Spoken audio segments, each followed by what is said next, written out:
Act 1. I didn't kiss him because I wanted to. Look, before anything else, if you're the type who drops stories halfway through and then complains later that the ending came out of nowhere, maybe stick around this time. Or don't. I'm not your dad. But this gets complicated fast. I'm Han Jiwon, and if I'm being honest, none of this should have happened to me. I'm not dramatic. I don't chase trouble. I don't even like people knowing my name if it can be avoided. My whole survival method at Hanoi University was simple. Sit quietly, do my work, leave before anyone decides I'm interesting. It worked for 2 years. Then CO Taeyoon opened his mouth in Professor Min's seminar. That classroom always smelled weird, like old carpet mixed with someone's citrus cologne that never quite faded. I sat in my usual seat near the window, the one that rattled when trucks passed outside, and tried to stay awake while the radiator hissed like it was dying slowly out of spite. Taeyoon was talking. Of course he was. He always talked like he'd already rehearsed the version of himself everyone wanted. Calm voice, straight posture, hands folded like he respected furniture. The kind of guy who probably irons his t-shirts. The kind of guy parents point at and say, "Why can't you be more like him?" He was explaining social conformity, which was almost funny considering he looked like conformity's final boss. And then he dropped a statistic that was just wrong. Now, well, there are 2 schools of thought wrong. Just dead. Outdated. Incorrect. I knew because I'd written a paper on it last semester and nearly lost my mind digging through journals. I tried to ignore it. I really did. I chewed on my pen so hard, I tasted plastic and thought briefly about whether that was bad for me long term. Then Professor Min did that thing where he looks over his glasses like he's bored and disappointed at the same time. Any opposing views? Silence.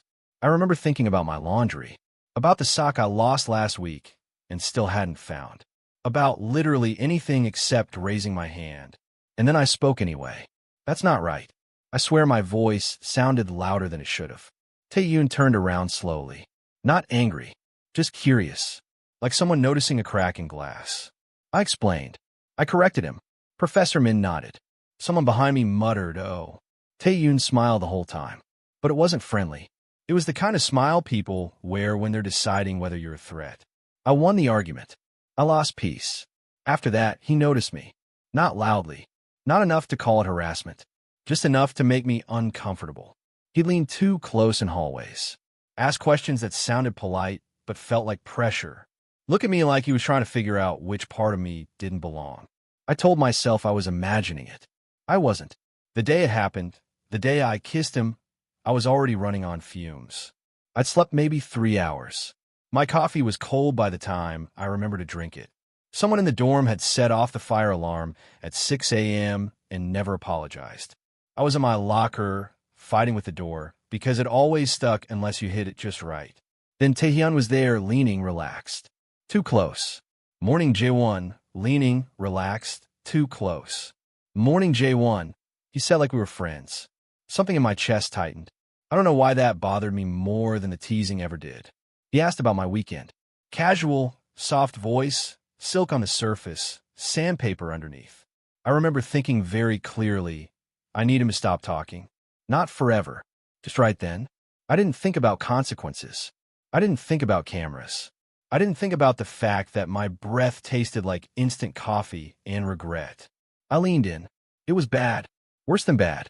Our teeth clicked. I think I bumped his nose. It was awkward and fast, and absolutely not romantic. The hallway went quiet anyway, not movie quiet, awkward quiet, like when a glass shatters in a restaurant. Everyone pretends not to stare. Taeyoon froze. Then he shoved me back, not violent, just sharp enough to draw a line. What the hell is wrong with you?" he said. And his face wasn't angry so much as shaken. He walked away like he'd just been handed a problem he didn't know how to solve. Someone laughed. Someone else whispered my name like it tasted strange. I didn't eat lunch. I couldn't. By the next morning, the video was everywhere. I couldn't. By the next morning, the video was everywhere. People I'd never spoken to had opinions about my sexuality, my intentions, my mental health. Taehyun didn't confront me. He didn't insult me. He watched me. And when Professor Min announced a mandatory partner project and said his name, then mine back to back, I realized something awful. That kiss wasn't the climax. It was the opening mistake. And CO Taeyoon wasn't done with me yet. Act 2. Forced proximity is a cruel joke. If Act 1 was the public disaster, Act 2 was the quiet punishment. The kind that doesn't bruise, but sticks under your skin.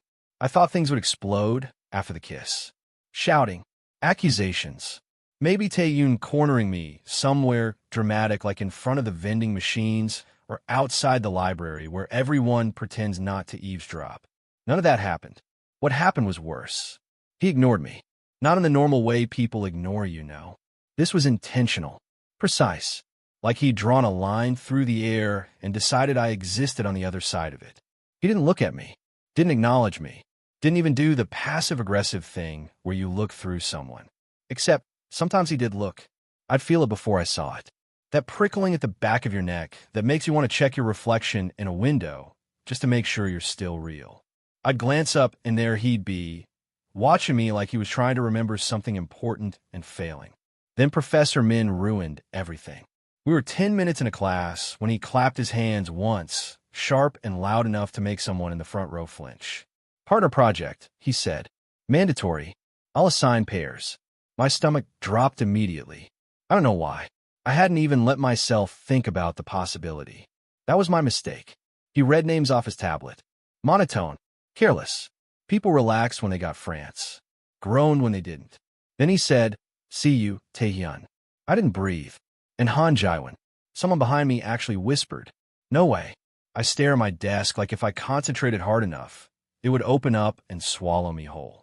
Tan's pen slipped out of his hand and hit the floor. The sound was stupidly loud. He didn't move to pick it up right away. When he did, his jaw was tight enough that it looked painful. Professor Min, oblivious as ever, gestured. "Sit together."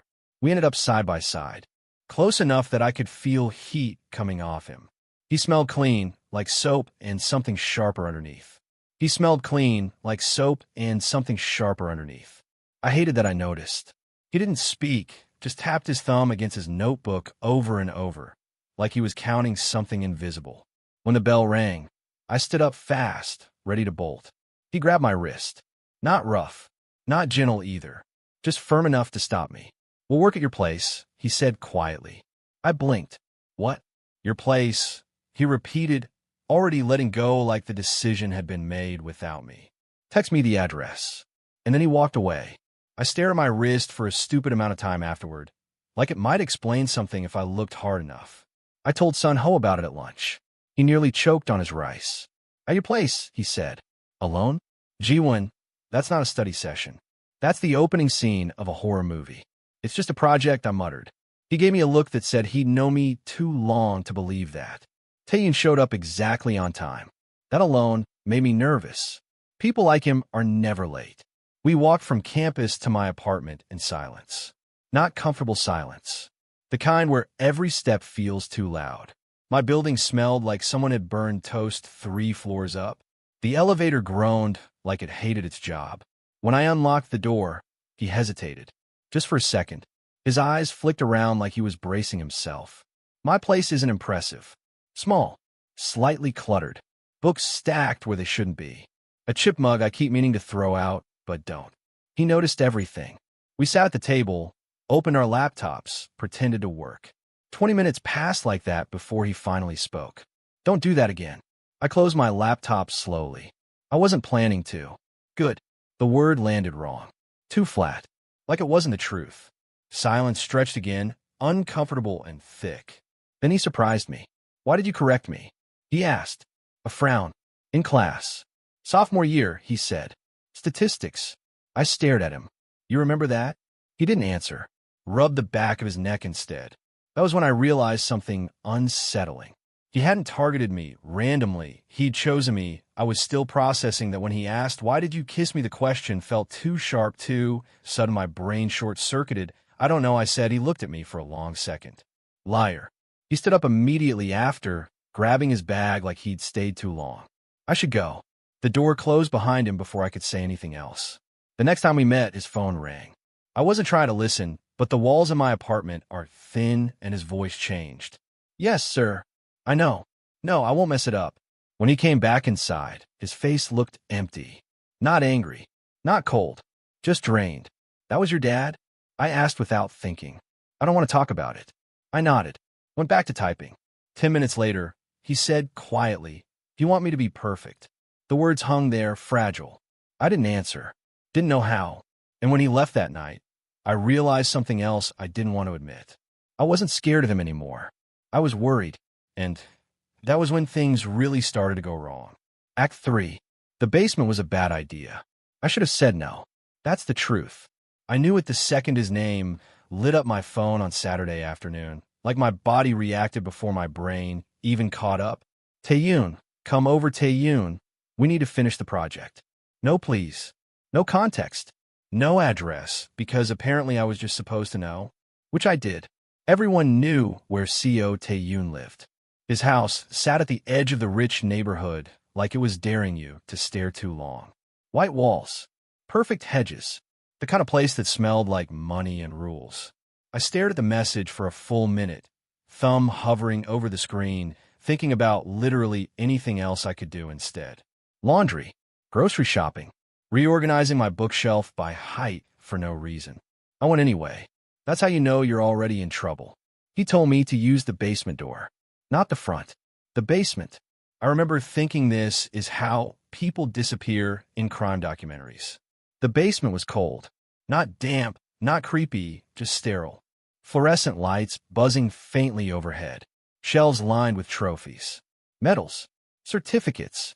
Everything spaced perfectly, like if one thing moved an inch, the whole room would collapse. It didn't feel like a living space. It felt like a display. Taeyun stood in the middle of the room with his hands on his hips, shoulders tight. When he turned, he looked different. Not smug. Not guarded. Just tired. We worked. Quietly. Pen scratching. Laptop fan humming too loud. After a while, I realized he kept glancing at me. Not staring. Checking. Like he needed to confirm I was still there. "Your house is quiet," I said finally. He huffed a small laugh. "It always is. No siblings." "No. Your parents." He shrugged. "Busy." That word again. Busy. Like it explained everything. I asked if that's why he wanted to work here. He said, "Here I can control the silence." That sentence didn't sit right in my chest. Later he asked, "Do you hate me?" I answered honestly. "I used to." He nodded like he'd expected that. Like it confirmed something. Then he said, "You think I've changed?" I said, "Enough." That was when he stepped closer. Too close. My brain latched onto something stupid. There was a tiny scuff on his sneaker, like he'd kicked something hard recently. I wondered what it was. I wondered if it hurt. "Who do you think I am?" he asked. I swallowed. Someone trapped. His hand brushed my wrist. Not accidental. Not aggressive. Just there. "You shouldn't say things like that," he murmured. "Why?" He didn't answer. He just looked at my mouth. I realized too late what was about to happen. The kiss wasn't gentle. It wasn't romantic. It felt urgent. Messy. Like he was grabbing onto something before it disappeared. When he pulled back, his face looked wrecked. "I shouldn't have done that," he said. "You wanted to?" I said quietly. "That's the problem." He paced, ran a hand through his hair. "I'm not allowed to want things that don't fit." "The script." I asked before I could stop myself. He laughed, sharp and bitter. "Exactly." He talked then.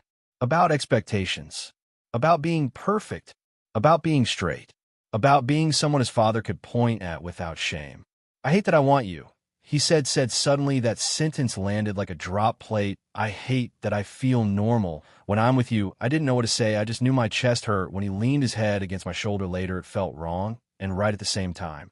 Like crossing a line you didn't know was there until it was behind you. The next day, he texted again. "Do you need to talk?" "No." When I got there, he was pacing. "My dad found out," he said. "About the project, I assumed. About something safe." He shook his head. "About me." My stomach dropped. He said I'm weak. Taeyun continued. "That I'm ruining everything." He looked at me like he was waiting for confirmation. I told him he wasn't weak. I told him he was human. I told him he didn't deserve that. He leaned into me like he'd been waiting for permission to fall apart. And that was the moment I realized something that scared me more than the kiss ever did. I wasn't just involved anymore. I was the thing he was holding on to. And if he let go, I wasn't sure which of us would break first. Act 4. When private things go public, I didn't sleep. Not in the dramatic way people say that, like they were tossing and turning all night thinking about love. I stared at my ceiling until it started looking unfamiliar, like maybe I was in the dramatic way people say that, like they were tossing and turning all night thinking about love. I stared at my ceiling until it started looking unfamiliar, like maybe I was in the wrong room or the wrong life. Every few minutes, I checked my phone. Nothing. Then, sometime after 2, a message finally came through. Taeyoon, thanks Dan for earlier. That was it. No explanation. No emoji. Just those 2 lines sitting there like that was it. No explanation. No emoji. Just those 2 lines sitting there like they weighed more than they should. I typed a reply 3 different times and deleted all of them. Everything sounded wrong. Too caring. Too cold. Too much like I was already in deeper than I wanted to admit. I left it on read. By Monday morning, the campus fell off. Not hostile. Not dramatic. Just watchful. Like when you walk into a room and everyone's pretending they weren't just talking about you. I caught people glancing at me, then away. A couple of whispers stopped mid-sentence when I passed. Someone I barely knew nodded at me, like we shared a secret. I hated that one the most. Taehyun didn't come to class. That scared me more than if he had. By lunch, Sunho slid into the seat across from me, dropped his tray, and leaned in close. Hey, he said quietly. Did something happen between you and CO Taehyun? My stomach sank. Why? He hesitated. Because the video's back. I stared at him. What video? He pulled out his phone and turned the screen toward me. It was the hallway kiss. Again, same angle, same awful timing. But this time, there were captions. Slowed down edits. Commentary layered on top, like it was entertainment. One clip zoomed in on Taehyun's face right after the show. Someone had circled his expression in red and added, "Look at him panic." My chest tightened. It's spreading again, Sunho said. Different forms. Some alumni group picked it up. People are speculating. Speculating, right? About his sexuality, about mine, about whether it was stage, about whether he was being corrupted. I didn't finish lunch. I found Taehyun outside the Humanities building an hour later, sitting on the steps with his elbows on his knees, phone in his hands, not looking at anything. He looked like he'd been there a while. They brought it back, I said. I know, he replied flat. He didn't look surprised. He looked resigned, which somehow felt worse. My dad called, he added, still not looking at me. I sat down next to him. The stone steps were cold through my jeans. What did he say? Taeyoon laughed once, short and humorless. He asked if I was trying to embarrass the family or if I just lost control completely. I winced. That's impressive wording. He wants me to make it stop, Taeyoon continued. Publicly. Quickly. That word again. Publicly. I thought about the basement. About the trophies. About the way he'd leaned into me like he'd finally gotten tired of standing upright. And how does he suggest you do that? I asked. Taeyoon finally looked at me. By saying it was a misunderstanding, he said. That you crossed the line. That I push you away because I'm not. He stopped himself, jaw tightening. Because I'm not like that. There it was. Clean. Simple. Brutal. My first instinct was anger. Sharp and immediate. The kind that makes you want to say something stupid and permanent. Instead, I said, and what do you want? He didn't answer right away. People passed by us. Students. Professors. Nobody stopped, but I could feel the awareness like static in the air. I want this to stop, he said finally. I want my life back. I nodded slowly. Okay. He blinked. Okay. I shrugged, trying not to sound like my chest wasn't caving in a little. That's fair. Silence settled between us again. Heavy. Unresolved. You don't look relieved, he said. I'm not, I replied. But I get it. He rubbed his face with both hands. I don't know how to do this without wrecking everything. I thought about saying you already are. I didn't. Later that afternoon, Professor Min asked to see us after class. That was when it stopped being hypothetical. He shut the door behind us and leaned against his desk, arms crossed. I'm not interested in gossip, he said. But when it starts interfering with academic focus, it becomes my problem. Taeyoon stared at the floor. I've been asked to make a statement. Professor Min continued, clarifying the situation. For the sake of the department, my throat went dry. A statement, I echoed. Just something brief, he said. No drama. No spectacle. Taeyoon nodded immediately. Too quickly. I can do that, he said. No drama. No spectacle. Taehyun nodded immediately. Too quickly. I can do that, he said. Professor Min looked at him for a long second, then at me. Good. When we stepped into the hallway afterward, Taehyun exhaled like he'd been holding his breath for days. "I'll take care of it," he said. "How?" I asked. He hesitated. "Just a beat too long. I'll say what they want me to say." That night, my phone buzzed. A campus announcement. Shared everywhere. Screenshots already flying. Seotan's statement was short, polite, controlled. He said the incident had been misinterpreted, that emotions ran high, that he valued professionalism and boundaries. He didn't mention my name, but he didn't protect me either. I lay back on my bed and stared at the ceiling again, feeling something hollow out slowly behind my ribs. I knew he hadn't done it to hurt me, but knowing that didn't make it hurt less. And when my phone buzzed again, just minutes later, with a message from him. "Taehyun, I'm sorry." I realized something I hadn't let myself think until then. This wasn't about choosing each other anymore. It was about whether we'd survive the choice he just made. Act 5, nobody wins clean. I didn't reply to his message. Not because I was being strong, or dramatic, or principled. I just didn't know what to say without sounding pathetic. I read the statement 3 times. Then a fourth, slower, like maybe I'd missed something between the lines. I hadn't. It was clean. Too clean. The kind of clean that looks good on screenshots and awful when you're the one standing in a mess afterward. He hadn't blamed me directly, but he had not blamed me either. It was like he'd stepped half a foot back and let gravity do the rest. I turned my phone face down and stared at the crack in my ceiling that looks vaguely like a lightning bolt if you squint. I counted how many times my neighbor's AC unit kicked on and off. 12, 13.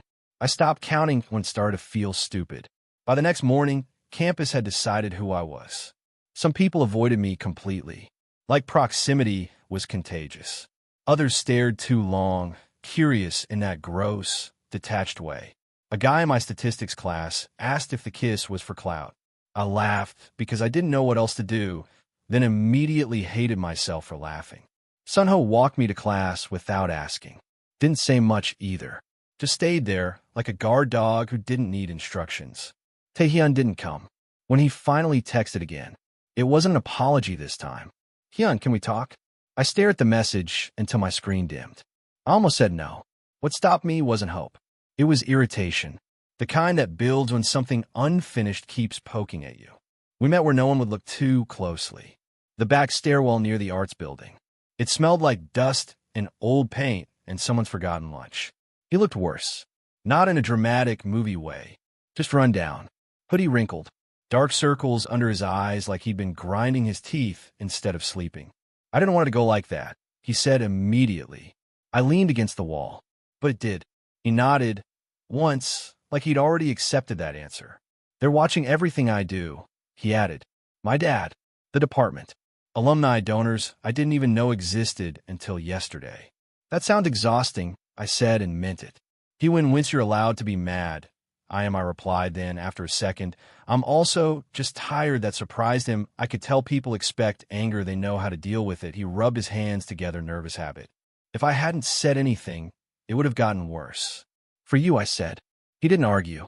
"I'm not asking you to forgive me," he continued. "I just didn't want you to think I did it because you didn't matter." I laughed. It came out wrong. Short. Dry. "That's kind of the problem, Taehyun. You didn't do it because I mattered. You did it because everything else mattered more." The words hung there, heavier than I'd planned. He looked down at the floor. There was a chip in the tile between his shoes. I wondered how long it had been there. "You're right," he said quietly. That was it. No excuses. No speech.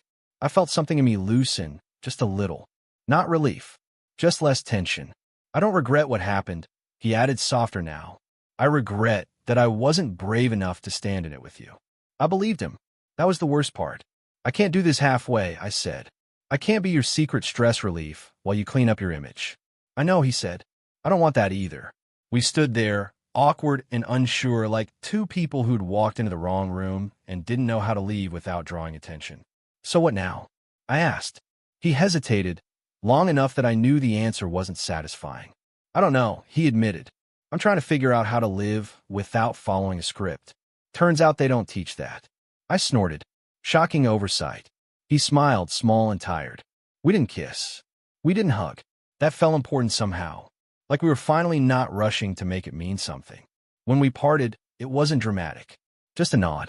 A shared look that said this mattered, even if it didn't work the way we wanted. Campus didn't magically forgive me. The rumors faded slowly, unevenly. Some people apologized later. Some didn't. Life kept moving, which felt rude at the time, but comforting in hindsight. Taeyun stopped being untouchable. Not ruined. Just human. People noticed. Some respected it. Some didn't. We didn't end up together. Not in the way stories like The Promise.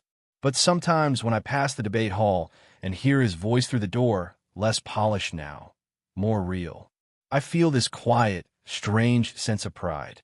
Not because I saved him, because for a moment, we both stopped pretending. And that was enough to change us.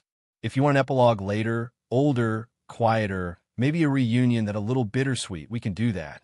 But this is where the story actually ends. Do that. But this is where the story actually ends. Epilogue, a normal day years later. I almost didn't recognize him. That sounds dramatic, but it wasn't. It was more like that moment when you see someone familiar from a distance and your brain keeps flipping through old folders trying to place the face. I was standing in line at a convenience store near campus. One of those places that smells like instant noodles and floor cleaner no matter what time of day it is, arguing with myself over whether I really needed another coffee. Then I heard his voice. Not polished, not projected, just normal. I turned, and there he was, paying for something I couldn't see because the rack of cheap umbrellas was in the way. Because the rack of cheap umbrellas was in the way. See ocean. Older, softer around the edges. No blazer. No perfect posture. Just jeans, a hoodie, hair slightly too long like he'd stopped caring what his dad thought about it. He noticed me about 2 seconds later. That pause, that's the part people don't talk about. The tiny awkward beat where you're both thinking, is it okay to acknowledge this? Hey, he said. Hey, I replied. We stood there like idiots for a moment, blocking the aisle, until a cashier cleared their throat in that very aggressive retail way. Outside, the air was colder than I expected. The sky had that dull gray color that means it might rain, but probably won't bother committing. How have you been? He asked. I shrugged. Alive? Employed. Still bad at remembering reusable bags. He smiled. A real one. Less practiced. More earned. We didn't talk about the kiss, or the video, or the statement. Not directly.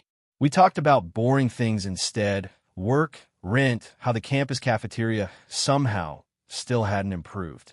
At one point, he said, I quit the debate circuit. Yeah, I said, miss it. He thought about it. Sometimes. Mostly, I don't miss who I was while doing it. That felt right. When we said goodbye, there was no tension, no longing pause, just a quiet understanding that we'd already said the important things, even if we hadn't used the right words at the time. I walked home thinking about how strange it is, how something that once felt like the center of your life can shrink into a memory you without pain. Not erased, just settled. I don't regret what happened. I regret the confusion, maybe the fallout, the parts where we hurt each other by trying to survive. But I don't regret him. And if you've made it this far, listening to all of this, thanks. Seriously, stories like this don't always get told because they don't end neatly. They don't promise forever. They just promise honesty. If you want more stories like this, messy, quiet, human ones, go ahead and subscribe. Stick around. I've got more to tell. And some of them, they hurt way worse than this one. But they're worth it too.